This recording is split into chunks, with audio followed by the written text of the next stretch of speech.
Evening, friends. It is the 2nd of April, and that makes it day 92 of a poem a day for 2021.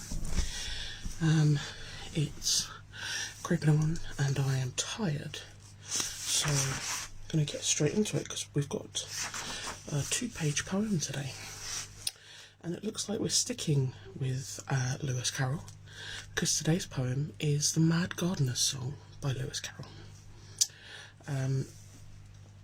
So our blurb says, this nonsense poem by Lewis Carroll, with its confusing mixture of animals, people and absolute ridiculousness, was originally published in Sylvie and Bruno.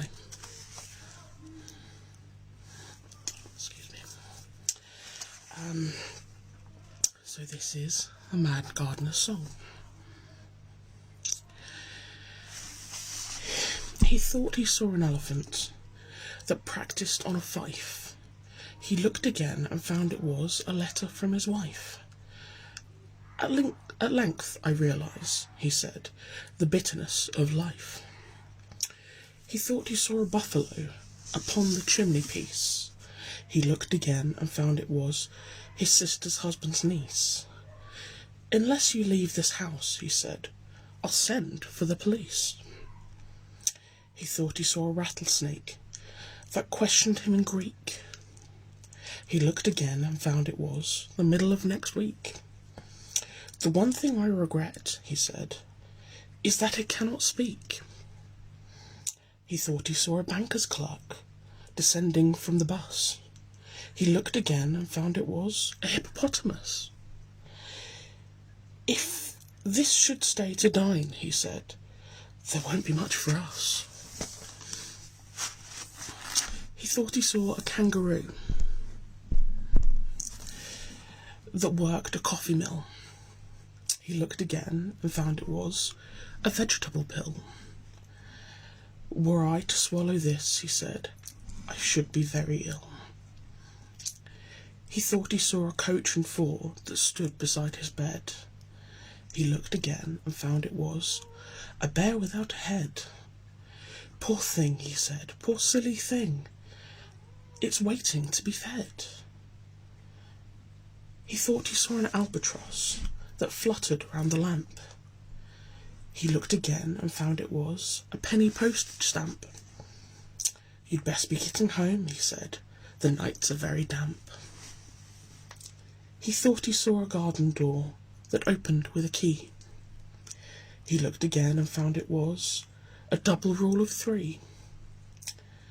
And all its mystery, he said, is clear as day to me.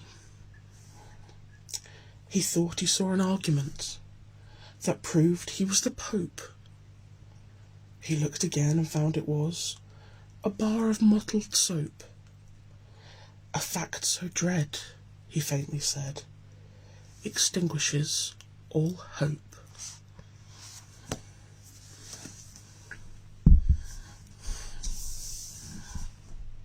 I absolutely adore nonsense poems. I mentioned yesterday when I read Jabberwocky that it was ingrained in my memory because of my performing arts A-level, and that's because our teacher, I'm sure it was Miss Brown, had tasked us, she split us into groups, and she tasked us to perform Jabberwocky, putting emphasis and meaning where we believed it to be and what we believed it to be. And that's the wonderful thing about nonsense poems. They don't mean anything, so you can derive whatever meaning you want from them. A very fond memory, and to this day, nearly 19 years later, I still love nonsense poems. So still very happy about the book of Lewis Carroll work that Stu bought for me last year. And once I've finished the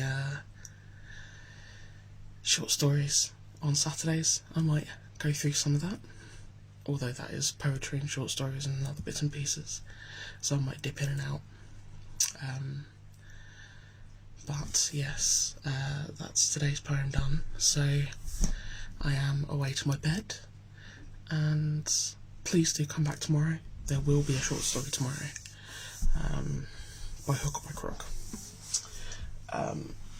and it will be the penultimate short story from Tales of the Unexpected, and of course there will be a poem tomorrow as well.